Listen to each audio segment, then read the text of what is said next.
Impactful Parents, it's Question and Answer Live, and today we're going to talk about stopping the power struggles with our adolescent. If you don't know, my name is Christina. I come on here every week and I answer one of your questions live. So if you have a question for me for next week, please submit it. You can either direct message me on social media or you can email me at theimpactfulparent@gmail.com. All submissions are always anonymous.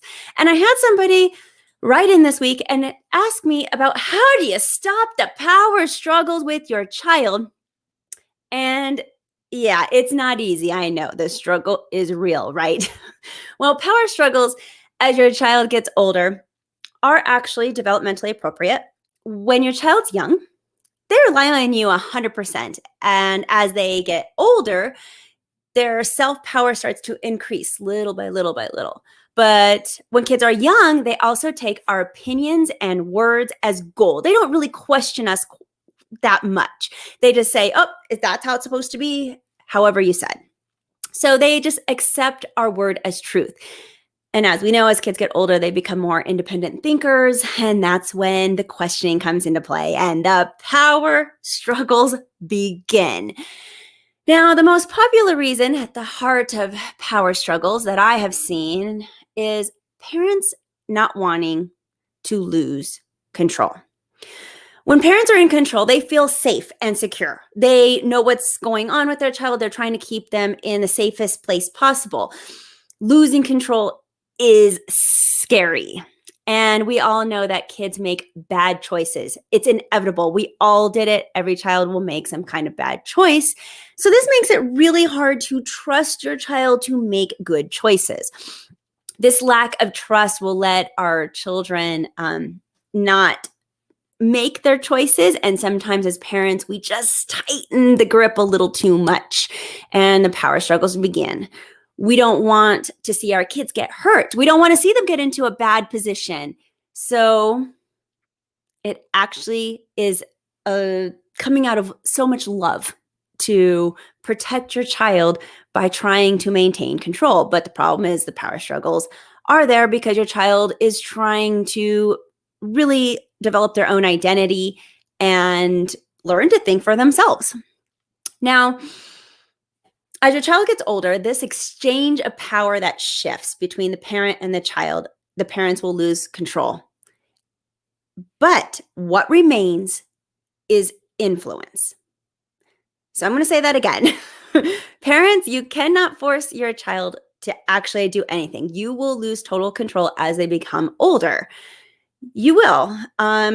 You may try to make your child's life as miserable as possible so that your choice and the things that you want are the only desirable option for your adolescent. But in the end, it is still your child's choice to take your advice, even if you make it the only desirable option. So since parents are only left with influence as their best source of power as their child grows into a young adult, I want to give you some tips today for avoiding the power struggle and having the greatest influence that you can on your child. So, tip number 1 for avoiding the power struggle is making the strongest bonds possible with your child between the ages of 8 and 12.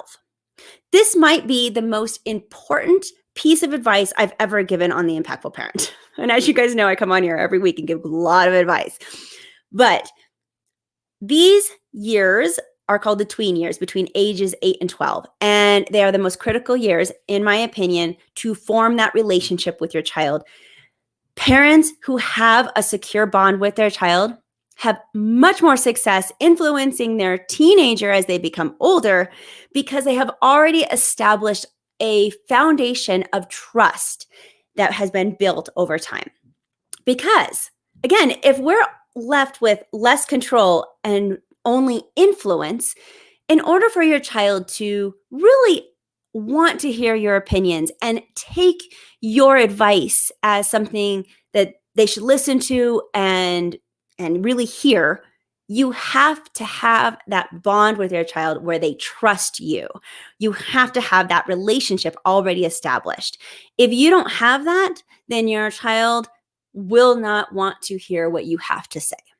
And how much they want to hear what you have to say is really dependent on that relationship. It weighs pretty heavily.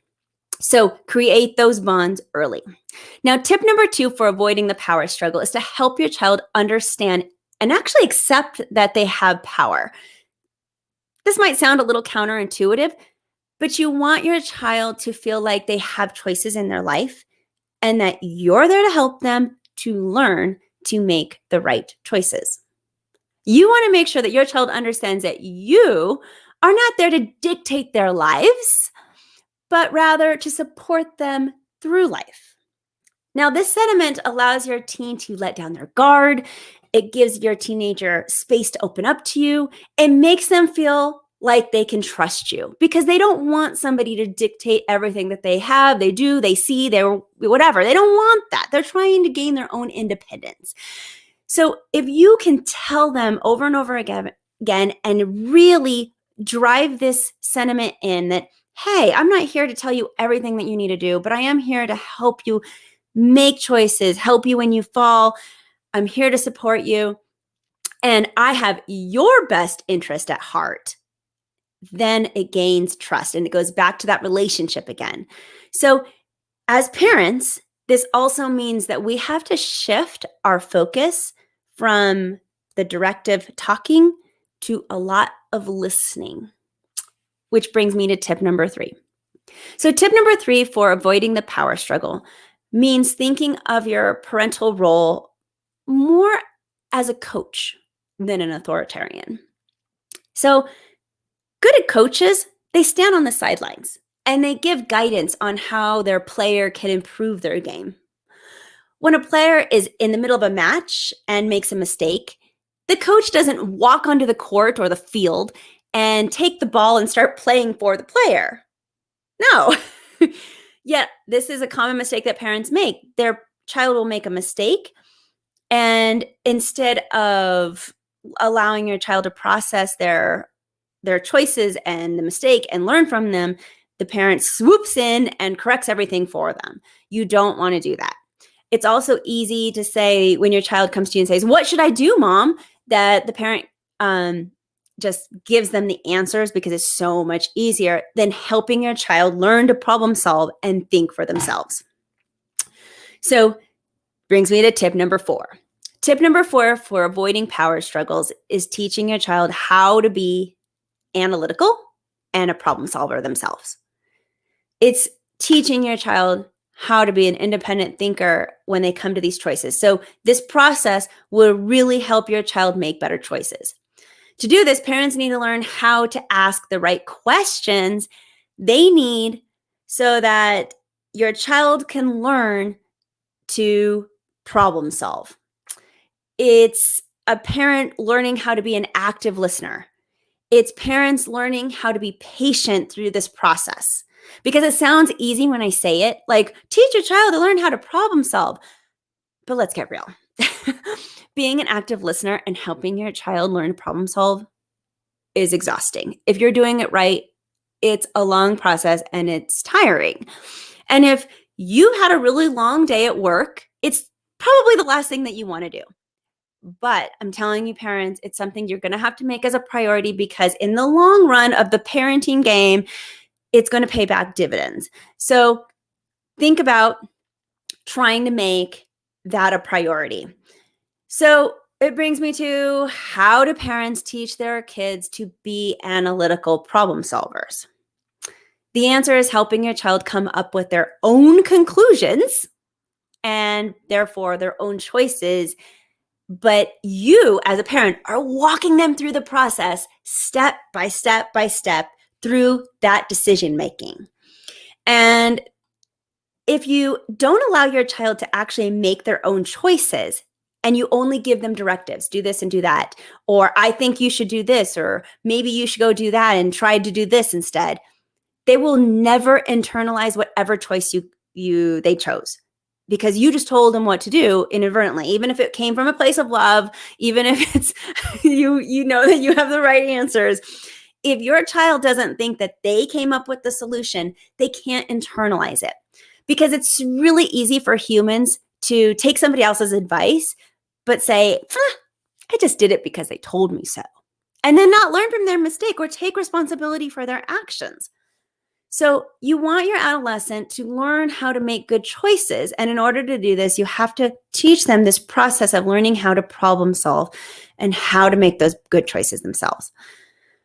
When parents call too many shots, that's when the power struggle rears its ugly head.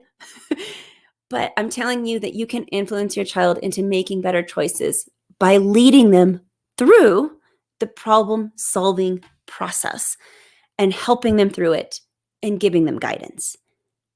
Then they realize, even though you're kind of persuading them into the right choices that they should probably make, even though you're highly persuasive, it doesn't come off that way. It comes off as you being there to help them, and then they coming up with those right answers that they then can internalize and accept as their own. And then they're learning how to problem solve. And this is an amazing skill that they're going to need in adulthood. So today, I'm going to end with a free PDF to help you through the process of teaching your child how to problem solve. It's a 10-step process that I've laid out for you, but it's very easy and maybe pretty clear. It's a free PDF that I'm going to put down in the notes below in the comments. And on here, it does start with step 1 is build rapport, but it goes through some of the things like how to ask open-ended questions with your child, how to rephrase your child's problem so that your child feels heard, and then they can build trust in you because it sounds like you understand where they're coming from. You're hearing what they have to say.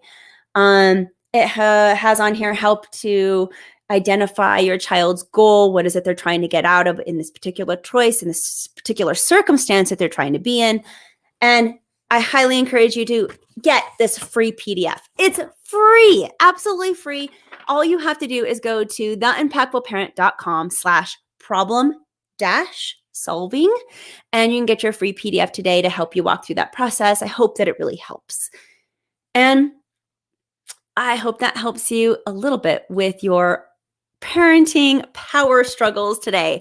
If you have a question for me for next week, please submit it. You can email me at theimpactfulparent@gmail.com, or you can direct message me on social media, and that works too. All submissions are always anonymous. And until then, you got this. I'm just here to help. Have an amazing day, parents.